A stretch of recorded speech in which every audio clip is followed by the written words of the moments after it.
Hello YouTube, this is Tractor Time. Have you ever lost your fuel cap for your cab TYM? This is my T474. Let's test this theory.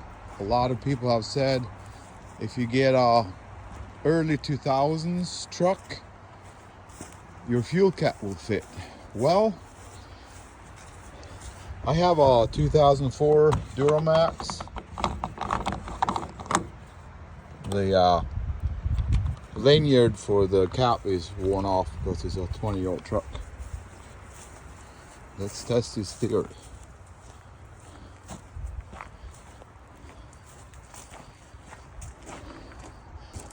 Observe that the fuel cap for the ROPS model is different.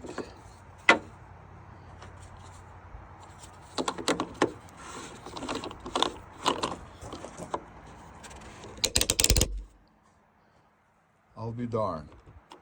It fits.